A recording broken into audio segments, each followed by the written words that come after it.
Akhir, eee, mengenai dinamika selama proses, berjalannya sidang PK. Tadi juga majelis hakim dalam penutupan tadi juga mengatakan bahwa, mohon maaf dinamika terjadi selama, sidang PK ini, kemudian juga manusia tidak luput dari salah, menggetarkan sebenarnya mendengarkan pernyataan dari majelis hakim tadi. Tapi kembali kita, flashback, sedikit, saat sidang PK berlangsung di mana justru JPU, memberatkan para terpidana, eee, mereka mengungkit mengenai gerasi, kenapa tidak mengajukan gerasi, kira-kira seperti itu diksinya. Tetapi dalam memori PK, nanti boleh dikoreksi ya Pak Oto, pemohon tidak menyebutkan mengenai gerasi ini. Karena kan syarat dari pemberian gerasi oleh presiden itu kan mereka harus mengaku bersalah. Apa yang Anda baca dari sini? Bagaimana jaksa, justru, ya jaksa memojokkan, memberatkan para terpidana? Karena alasan apa mereka memojokkan? Apa terpidana udah pernah mengajukan gerasi atau karena belum? Mereka mereka tidak pernah mengajukan gerasi. Oh iya, itu kan hak. Pilihan hukum ada di yang punya hak.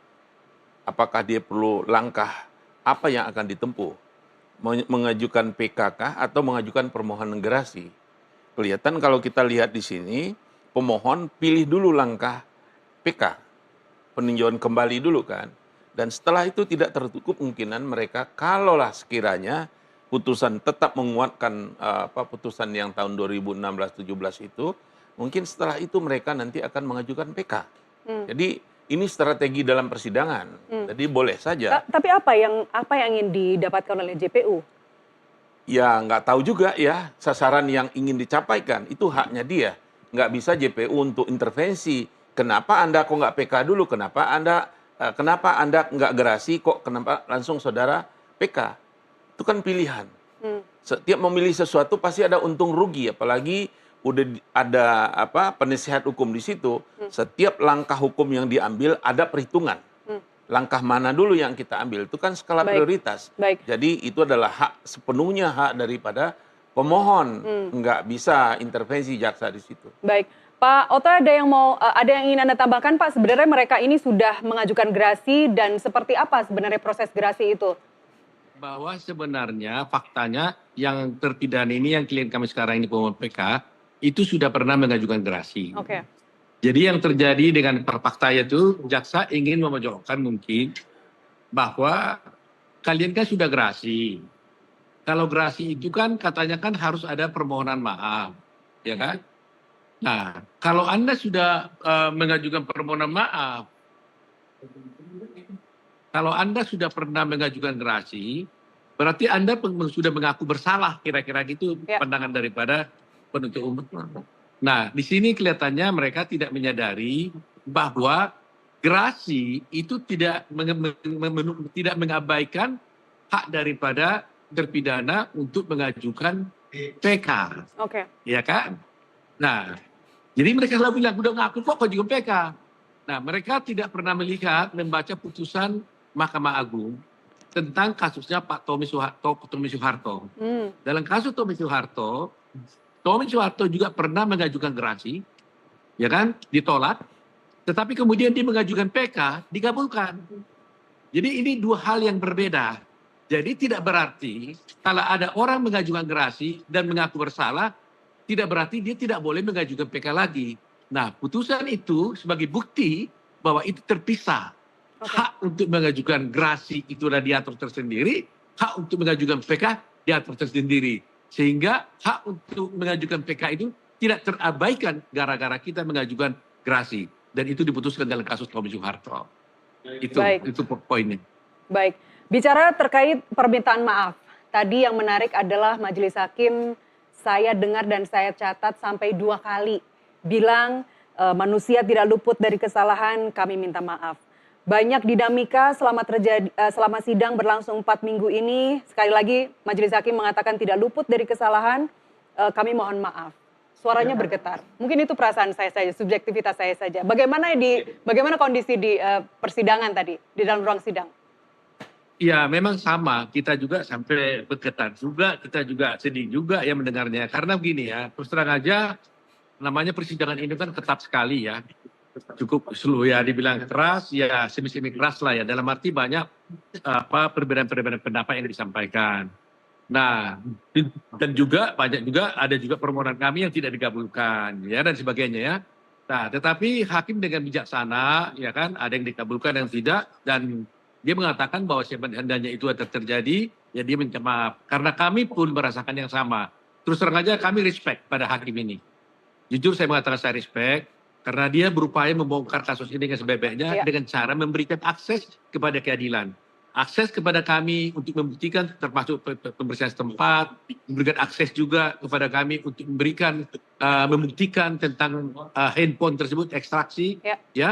Sebab kalau kami hanya bawa HP itu, ini kan agak susah buat kami membuktikan bahwa apakah dia original, punya Willy dan sebagainya, walaupun dia mengaku seperti itu.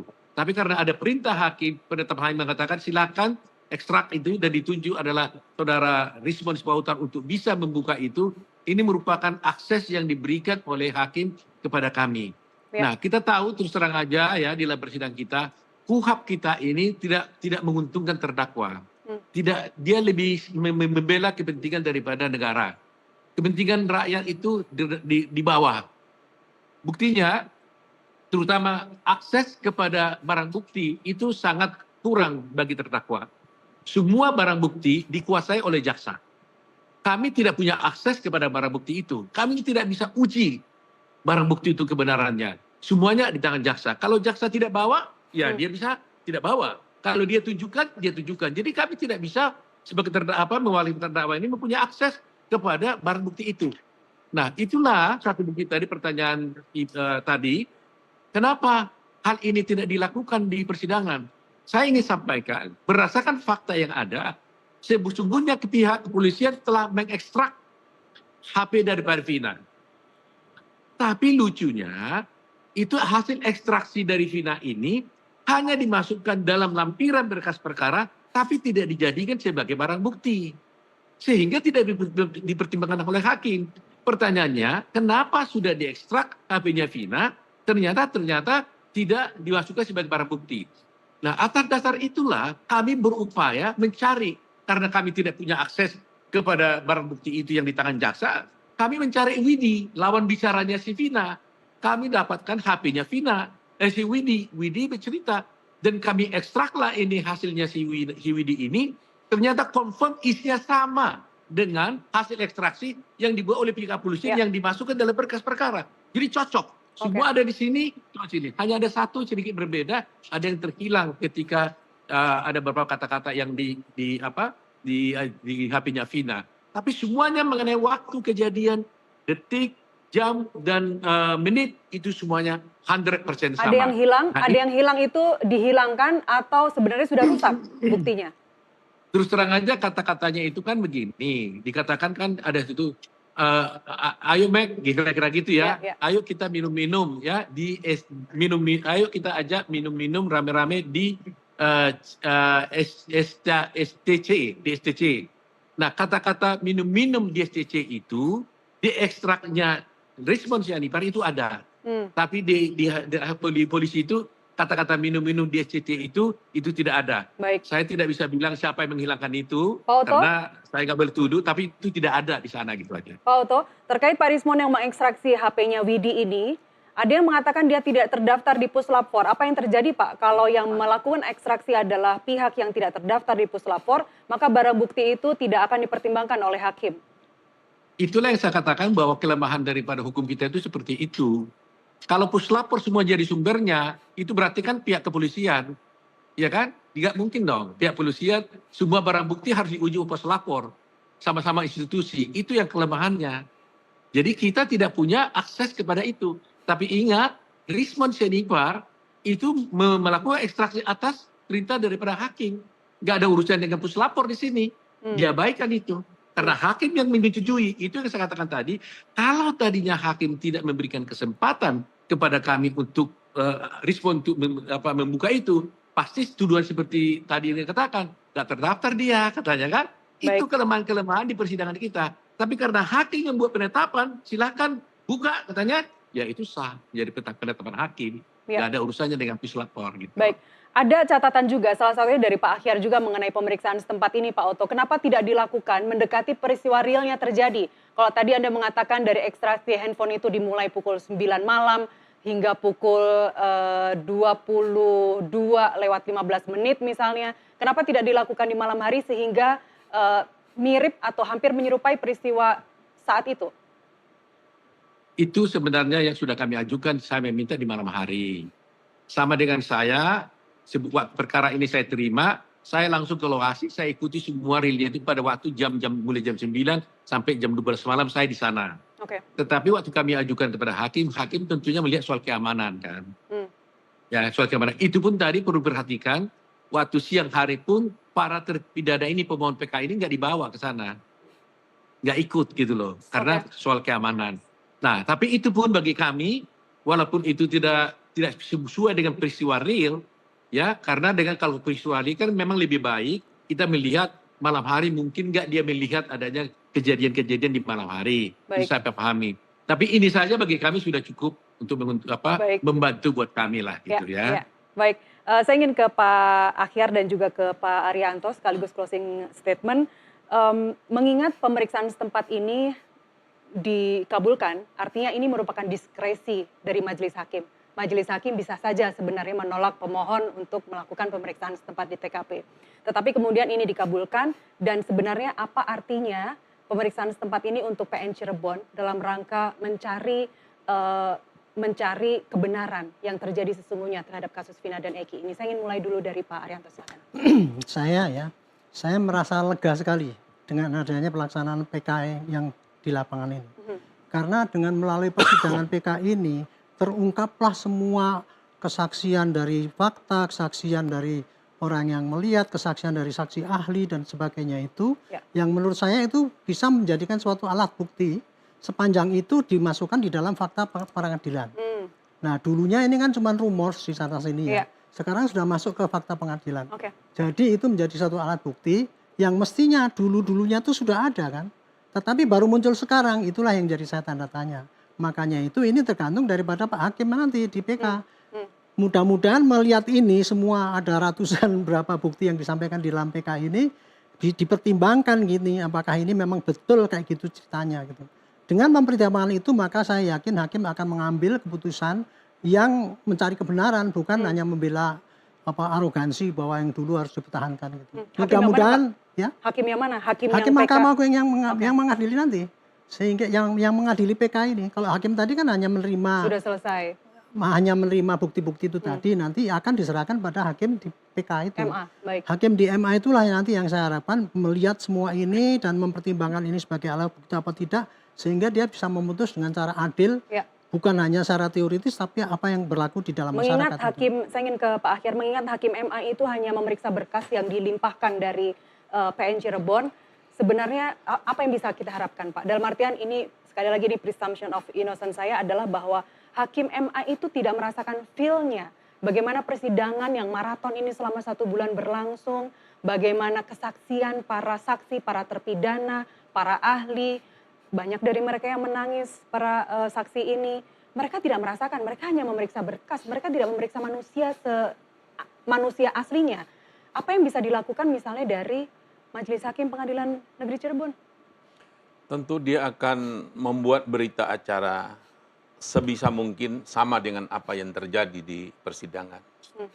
Kemudian mereka juga memberikan pendapat-pendapat yang sesuai dengan nurani mereka, keyakinan mereka terhadap menilai fakta-fakta yang ada terungkap selama persidangan ini untuk membandingkan dengan fakta-fakta yang terungkap ketika sidang di tahun 2016.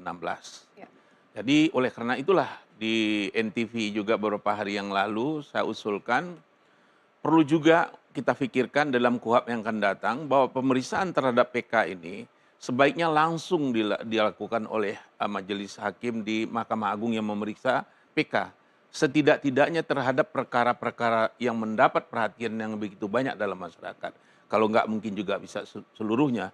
Saya mengusulkan itu melihat bagaimana pentingnya rasa, feeling untuk mewujudkan keyakinan benar atau tidaknya nanti. Dari keyakinan itulah akan lahir nanti kebenaran material. Nah, kalau dia tidak bisa melihat, tentu akan berbeda. Ketika kita melihat dengan ketika kita hanya membaca suatu berkas, Ya. pasti akan berbeda efeknya. Oleh Ya. karena itu, menurut saya dalam KUHP yang akan datang, perlu kita pertimbangkan. Kalau nggak semua PK diperiksa langsung oleh majelis di Mahkamah Agung, paling tidak terhadap perkara-perkara yang kontroversial yang mendapat perhatian dalam masyarakat, Ya. itu perlu kita buka. Seperti ruang. kasus Ya. Vina ini. Ya. Ada batas waktu berapa lama untuk MA kemudian memutuskan? Ya, sekarang saya lupa berapa lama putuskan ya, apakah berapa bulan itu. Nah, menurut saya ini lagi kembali, kalau sesuatu yang dibatasi dengan waktu ini nggak akan maksimal, ada hal yang bisa diselesaikan dengan batas waktu, tetapi ada hanya sekedar mengejarkan batas waktu, Ya. sehingga nggak maksimal. Sedangkan tujuan kita di dalam hukum pidana ini adalah mencari kebenaran material. Ya. Apakah karena batas waktu mengalahkan kebenaran material, atau kebenaran material bisa mengenyampingkan batas waktu, kembali lagi nanti kepada hakim sejauh mana mereka berani. Hakim-hakim seperti Bismar Siregar tempo hari, ada terobosan-terobosan. Nah, itu yang saya belum banyak melihat ya. Paling tidak mudah-mudahan dari Hakim Cirebon ini, menurut saya sudah mulai juga mudah-mudahan mengikuti jejak-jejak Pak Bismar almarhum itu di dalam terobosan refiningnya, penemuan hukumnya.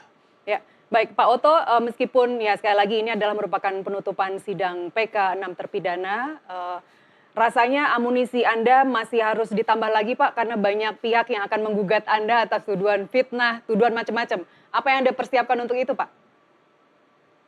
Membela kebenaran itu memang selalu banyak tantangannya. Tetapi semuanya itu kami sudah perhitungkan dan sudah kami ukur semuanya. Semuanya kami lakukan itu demi tujuan untuk kebenaran yang hakiki ya. Perlu diingat kami membela seorang, pemohon ini adalah 6 orang, 7 orang dengan Sudirman. Mereka itu adalah orang miskin, tidak punya akses kepada keadilan, tidak punya akses kepada justice maksud saya, keadilan ya. Sehingga dengan adanya tim pengacara yang dibentuk oleh kami, yaitu dari Dewan Pradi, saya kira kita tidak akan ada kekhawatiran apapun terhadap apa yang dituduhkan mereka. Dan semua gugatan-gugatan, tuduhan-tuduhan yang dikatakan fitnah, kami siap untuk menghadapinya. Demi keadilan dan kebenaran. Termasuk pencemaran nama baik, segala hal sedang dituduhkan kepada Anda dan tim kuasa hukum. Kita siap untuk menghadapinya demi tegaknya hukum di Republik ini. Baik.